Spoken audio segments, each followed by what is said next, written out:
जब सुबह के टाइम अखबार आता है और आपके पास टाइम पूरा अखबार पढ़ने के लिए नहीं होता तो आप क्या करते हैं?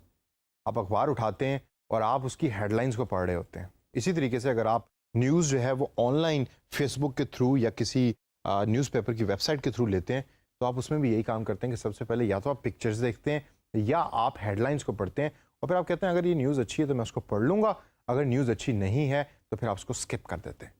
इसी तरीके से डिजिटल मार्केटिंग प्लान की जो हेडलाइन है उसको हम कहते हैं एग्जीक्यूटिव समरी। दोस्तों, इस सेशन के अंदर मैं आपको डॉक्यूमेंट के स्टार्टिंग पॉइंट के बारे में बताऊंगा। स्टार्टिंग पॉइंट के अंदर हमारे पास तीन चीजें आती हैं। एग्जीक्यूटिव समरी है, उसके बाद इंट्रोडक्शन टू द प्रोजेक्ट है और तीसरी स्टेज के ऊपर आता है डिजिटल मार्केटिंग लैंडस्केप। अब सबसे पहले अगर मैं एग्जीक्यूटिव समरी के बारे में बात करूं तो एग्जीक्यूटिव समरी मेरे नज़दीक एक डॉक्यूमेंट का सबसे इंपॉर्टेंट हिस्सा है। ये आप लिखते सबसे एंड में है। होता बेसिकली क्या है कि आप एक पेज लिखते हैं या 1.5 पेज लिखते हैं। 1.5 पेज से ज़्यादा कभी भी आपने एग्जीक्यूटिव समरी नहीं लिखनी।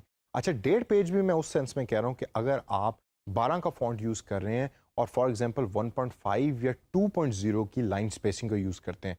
लाइन स्पेसिंग से मुराद ये है कि जो लाइन ऊपर वाली और नीचे वाली लाइन के दरमियान जो डिस्टेंस है वो अगर आपने बढ़ा दिया है या खुला कर दिया है तो फिर आपके 1.5 पेज के ऊपर एग्जीक्यूटिव समरी जा सकती है। लेकिन अगर आप 12 का फॉन्ट यूज़ करते हैं और लाइन स्पेसिंग आपने बिल्कुल नॉर्मल रखी है, जो एक की लाइन स्पेसिंग है, तो फिर एक पेज की एग्जीक्यूटिव समरी होनी चाहिए। एग्जीक्यूटिव समरी में होता क्या है? आप उस प्रोजेक्ट के बारे में तमाम इंफॉर्मेशन एक पेज पे दे रहे होते हैं। ये एक आर्ट है। इतना आसान नहीं है एग्जीक्यूटिव समरी लिखना। जब आप पूरा प्रोजेक्ट बना लेते हैं तो फिर आप दोबारा एक दिन की ब्रेक लेके वापस बैठते हैं कंप्यूटर पे और याद करते हैं कि अगर मैंने ये पूरे का पूरा प्लान किसी ऐसे बंदे को बताना है जिसके पास पढ़ने का टाइम नहीं है, तो मैं उसको कैसे सिखाऊंगा? उसके ऊपर फिर आप एक पेज लिखते हैं। उसमें आप लिखते हैं कि डिजिटल मार्केटिंग प्लान का हिस्से में क्या-क्या चीज़ें आती हैं, कस्टमर की रिसर्च क्या-क्या हमें बताती है, कौन-कौन सी स्ट्रैटेजी और टैक्टिक्स मैंने प्रपोज़ की हैं इस प्लान के अंदर और कितना बजट जो है वो इसके लिए यूज़ होगा। ये सबसे ज़्यादा रीड कर रहा होता है आपका क्लाइंट यानी कि सीईओ ऑफ दैट कंपनी, क्योंकि उसके पास टाइम नहीं है पूरा प्रोजेक्ट पढ़ने के लिए। प्रोजेक्ट पड़ेगा मार्केटिंग वाला, जिसने डिटेल के अंदर उस पर्टिकुलर प्लान को इंप्लीमेंट करना है। लेकिन सीईओ के पास चूंकि टाइम कम है तो वो आपकी एग्जीक्यूटिव समरी देख रहा होता है। अगर एग्जीक्यूटिव समरी आपने लिखी और स्टार्ट का पहला स्टेटमेंट ही आपने रॉन्ग इंग्लिश में या गलत इंग्लिश में लिख दिया, या पहली लाइन ही जो आपने लिखी है वो पहली आपका जो जुमला है वो 8 9 10 लाइनों के ऊपर मुश्तमिल है, तो that's not a good executive summary. छोटे छोटे सेंटेंसेस बनाइए, आसान इंग्लिश में लिखिए। आपने इंग्लिश का कोई कंपटीशन नहीं जीतना। बिल्कुल सिंपल तरीके से बताइए कि उस प्रोजेक्ट में क्या है।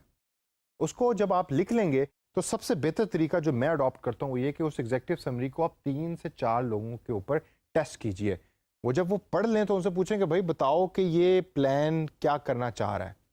डिजिटल मार्केटिंग प्लान में क्या-क्या चीज़ें हैं जो हिस्सा हैं उस डिजिटल मार्केटिंग प्लान का।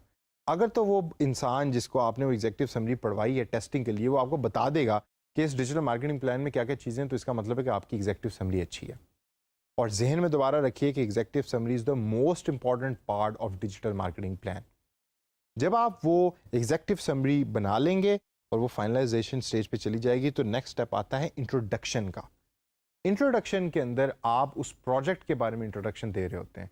वो कैसे ओरिजिनेट हुआ, क्लाइंट की क्या थिंकिंग थी, क्लाइंट ने क्या क्या आपको प्रोसेस दिए थे, कौन कौन से ऐसे प्रोटोकॉल्स थे जो आपको फॉलो करने थे, कौन कौन से ऐसे स्टेप्स थे या रिक्वायरमेंट्स थी जो क्लाइंट ने आपको दी थी, वो तमाम आप इंट्रोडक्शन स्टेज के अंदर उसमें मेंशन कर रहे होते हैं डिजिटल मार्केटिंग प्लान में।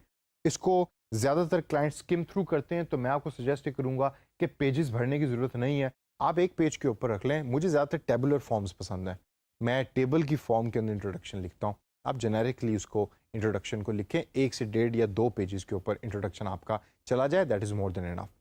तीसरे नंबर के ऊपर आता है डिजिटल मार्केटिंग लैंडस्केप। अब डिजिटल मार्केटिंग लैंडस्केप के ऊपर काफ़ी ऐसे लोग हैं जो मुझसे डिसएग्री करेंगे कि ये डिजिटल मार्केटिंग प्लान का हिस्सा होना चाहिए। मेरे नज़दीक जितना मेरा एक्सपीरियंस है वो ये है कि आपका जो क्लाइंट है वो हमेशा लैंडस्केप को पढ़ता है, स्पेशली जो टॉप टीयर का मैनेजर है उस कंपनी के अंदर। टॉप टीयर से मुराद है जो सीईओज हो गए या मार्केटिंग मैनेजर जिसने डिसीजन मेकिंग करनी है। वो लैंडस्केप के ऊपर पढ़ के ये बताता है कि अच्छा, जिस मार्केट में मैं ऑपरेट करना चाह रहा हूँ उस मार्केट के ट्रेंड्स क्या हैं, वहाँ क्या 4G यूज़ हो रहा है या 3G यूज़ हो रहा है। उसके अंदर डिजिटल मार्केटिंग लोग एंटरटेनमेंट के लिए या इंटरनेट एंटरटेनमेंट के लिए यूज़ करते हैं, ऑनलाइन शॉपिंग के लिए यूज़ करते हैं। ये तमाम चीज़ें आप लैंडस्केप के अंदर एक ब्रीफ फॉर्म के अंदर दे रहे होते हैं। लैंडस्केप ज़्यादातर डिपेंड कर रहा होता है सेकेंडरी डाटा के ऊपर, यानी कि वो डाटा के जो ऑलरेडी कलेक्टेड है और अवेलेबल है इंटरनेट पे, आप उस डाटा को लेते हैं, डाटा को एक प्रेजेंटेबल फॉर्म में लाते हैं और फिर लैंडस्केप बनाते हैं, यानी कि खाका बना देते हैं कि भाई आपकी कंपनी जिस पर्टिकुलर इन्वायरमेंट में ऑपरेट कर रही है उसमें डिजिटल मार्केटिंग का लैंडस्केप ये है या खाका ये है। अगर वो खाका फेवरेबल है तो फिर आप डिजिटल मार्केटिंग प्लान इंप्लीमेंट करेंगे। लेकिन अगर एक ऐसी जगह के लिए आप डिजिटल मार्केटिंग प्लान बना रहे हैं कि जहां लोग इंटरनेट ही यूज़ नहीं करते, तो फिर डिजिटल मार्केटिंग का तो फ़ायदा ना हुआ ना। इसी वजह से लैंडस्केप की इंपॉर्टेंस बहुत ज़्यादा है। तो दोस्तों, ये वो 3 ऐसे स्टेप्स हैं कि जो आपके डॉक्यूमेंट को किक स्टार्ट करते हैं और ये बहुत ज़्यादा इंपॉर्टेंट है। जब भी क्लाइंट को आप डॉक्यूमेंट भेजेंगे तो सबसे पहले इन्हीं 3 चीज़ों के बारे में देखेगा। डिजिटल मार्केटिंग लैंडस्केप में आपने ग्राफिक्स को यूज़ करना है और डाटा को यूज़ करना है, लफ्ज़ कम यूज़ करने हैं। जबकि आपका जो इंट्रोडक्शन है उसको आप टेबुलर फॉर्म में लेके आ सकते हैं और एग्जीक्यूटिव समरी, जैसा मैंने आपको कहा है, छोटे-छोटे सेंटेंसेस, आधी-आधी लाइन के सेंटेंसेस हों, छोटे-छोटे जुमले हों, आसान इंग्लिश में हो और वो इन्फॉर्मेशन दे रहे हो कि उस डिजिटल मार्केटिंग प्लान में है क्या। ये 3 चीज़ें हैं जो आपके डॉक्यूमेंट को स्टार्ट करेंगी और जब आपका डॉक्यूमेंट स्टार्ट हो जाएगा तो फिर उसके बाद आते हैं अगले कुछ कंटेंट्स जो हम अगले सेशंस के अंदर सीखेंगे।